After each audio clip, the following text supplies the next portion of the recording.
আসসালামু আলাইকুম, কেমন আছেন আপনারা?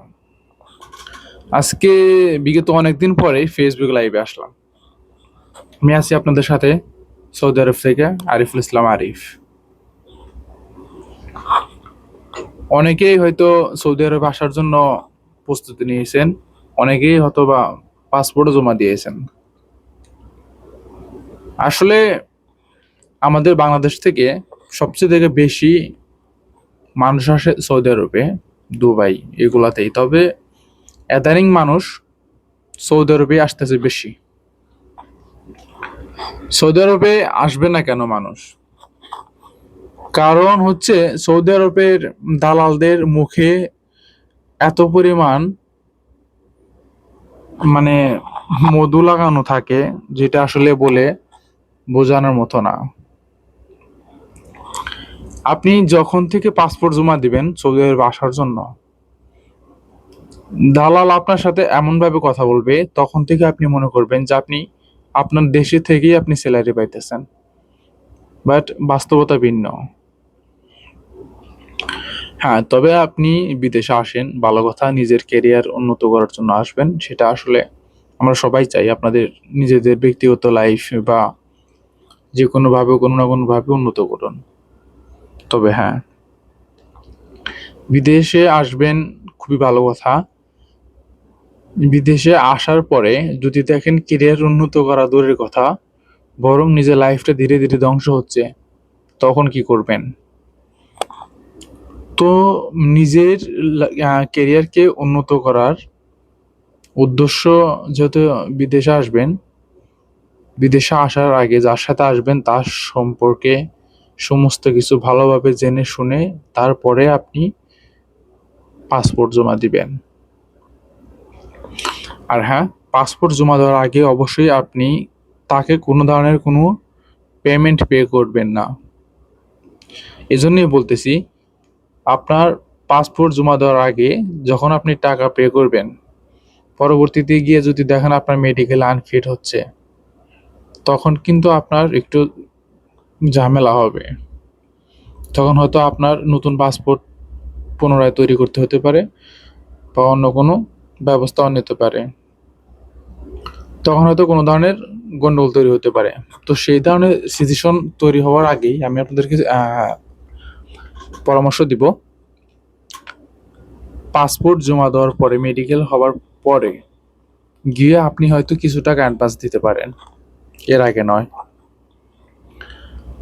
আর যখন আপনি বিদেশে আসবেন, বিদেশে আসার আগে আপনাকে তারা বলে নিয়ে আসবে আপনার ইকামা দিবে 1 বছরের। মূলত প্রথম ইকামা হয়, তারা সবাই ইকামা বানায় 15 মাসের। তবে এখন এটা সিস্টেম চেঞ্জ হয়ে গেছে।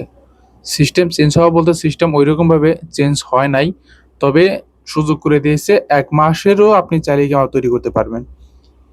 এখন দেশে থেকে যাদেরকে বিদেশে আনা হয়, তাদেরকে মূলত প্রথমত 3 মাসের ইকামা দেওয়া হয়। ইকামা দেওয়া হয় বলতে দালালে দেয়, কারণ আপনাকে 3 মাসের ইকামা দিবে, পরবর্তী যে 9 মাসের ইকামা থাকে সেই টাকাটা তার নিজস্ব ফায়দা, নিজের জন্য রেখে দিচ্ছে। তো আপনি দেশে থেকে তার সাথে ভালো করে চুক্তি করে আসবেন যে আমি বিদেশে যাবো, ঠিক আছে, আমার ইকামা প্রথমত 1 বছরের দিতে হবে। অর্থাৎ 1 বছরের ইকামা আপনাকে সৌদি আরবের সরকারি গভর্নমেন্ট আপনাকে দিবে 3 মাস। তো আপনার ইকামার মেয়াদ দাঁড়িয়ে যাচ্ছে 15 মাসের, অর্থাৎ 1 বছর 3 মাস। এরপরে 1 বছর 3 মাসের মধ্যে আপনি বাইরে কাজ করবেন, আপনার যেখানে ভালো লাগলো আপনি সেইখানে কাজ করবেন। কাজ করার পরে যখন আপনার ইকামার মেয়াদ 2 থেকে 3 মাস থাকবে, তখন আপনি চাইলে কোথাও না কোনোভাবে কাফালা হয়ে যেতে। আর 2 থেকে 3 মাস এর আগ পর্যন্ত আপনি যেখানে কাজ করেছেন বা কাজ করতে লাগছেন, যদি আপনার কাছে মনে হয় যে আমি এখন যেভাবে কাজ করতেছি এইভাবে আমার কাছে বেটার, আমি এভাবেই চলতে পারবো, কোন ধরনের ঝামেলা আমাকে করতে হবে না, তখন আপনি চাইলে আপনি বাইরে কাজ করতে পারেন। কিন্তু যখন আপনি দেখবেন আপনার ইকামা 2 থেকে 3 মাস রয়েছে, আপনি কোনো ধরনের কাজ ওইরকমভাবে পার্মানেন্টলি ব্যবহার করে মানে ব্যবস্থা করতে পারেন নাই, তখন আপনি চাইলে কাফালা হতে পারেন। কিন্তু আপনার ইকামা থাকাকালীন সময় আপনি সহজে কাফালা হবেন না। মনে রাখবেন ২ থেকে ৩ মাস ইকামার মেয়াদ থাকতে আপনি কাফালা হওয়ার চেষ্টা করবেন। কারণ আপনি যখন কাফালা হয়ে যাবেন আপনার ইনকামের রাস্তাটা অনেকটাই কমে যাবে। কারণ আপনি জানেন কাফালা হইলে স্যালারি একটু কম থাকে। আর যদি আপনার ১ম আসা অবস্থায় যদি ভালো পরিমাণের স্যালারি পান, তাহলে আমি আপনাকে সাজেস্ট করব কাফালা হয়ে যাওয়ার জন্য। ভালো পরিমাণ বলতে ১৬ থেকে ১৭-১৬০০ প্লাস, ১৬-১৭০০, ১৮০০ এরকম প্লাস স্যালারি পাইলে সপ্তাহে ১ দিন বন্ধ, এরকম আপনি ডিউটি কোম্পানি থেকে ডিউটি পাইলে আপনি অবশ্যই কাফালা হবেন। কারণ বাহিরে কাজ করাটা আসলে আমার কাছে খুবই অপছন্দনীয়। আর যদি ডিরেক্টলি কোম্পানিতে থাকেন আপনার কাছে অনেকটা ভালো লাগবে এবং কি আপনি অনেক দিক থেকে আপনি ফ্যাসিলিটি পাবেন।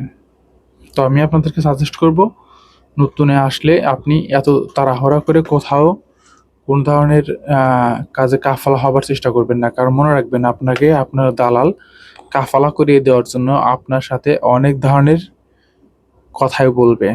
কিন্তু আপনি যেইখানে কাজে যান না কেন আগে কয়েক মাস কাজ করুন, ২ মাস ৩ মাস কাজ করুন, তারপরে গিয়ে আপনি কাফালা হবেন। মনে রাখবেন আপনি কাফালা হয়ে গেলেন মানে আপনার গলায় রশি আপনি নিজে দিলেন। তো যেখানেই কাফালা হবেন না কেন আগে ২ থেকে ৩ মাস কাজ করবেন, এরপরে গিয়ে আপনি কাফালা হবেন কি না হবেন এটা আপনার একান্ত ব্যক্তিগত বিষয়। কিন্তু আপনি কাজে ঢোকার সাথে সাথে আপনি কখনো কাফালা হবার চিন্তা ভাবনা করবেন না। মনে রাখবেন আপনি কাজে ঢোকার সাথে সাথে কাফালা হয়ে গেলে এতে আপনার বিপদ হতে পারে। কারণ আপনি নতুন অবস্থায় আপনি কাফালা হবেন, আপনার সৌদি আরবের সম্পর্কে অনেক কিছুই অজানা থাকবে। আর আপনি যখন নতুন আসবেন, নতুন আসা অবস্থায় আপনার দালাল আপনাকে অনেক কথাই বলবে, অনেক মিষ্টি মিষ্টি কথা বলবে, বাট সেইগুলোয় আপনি কান দিবেন না। কারণ মনে রাখবেন আপনার লাইফ আপনাকেই দেখতে হবে, দালালে কখনো আপনার লাইফ দেখবে না। দালাল তো দালালি ভাই, এগুলো আপনাকে মনে রাখতে হবে।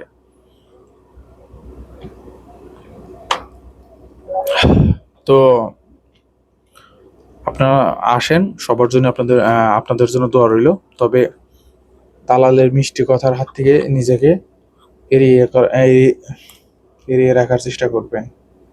মনে রাখবেন দালাল যাই করুক না কেন তার নিজের ফায়দা আগে রাইখা আপনার ফায়দার চেষ্টা করবে। দালাল তো দালালি ভাই, এটাই মনে রাখবে। দালাল নিজের লাভ ছাড়া কিন্তু এক পা সামনে আগাবে না।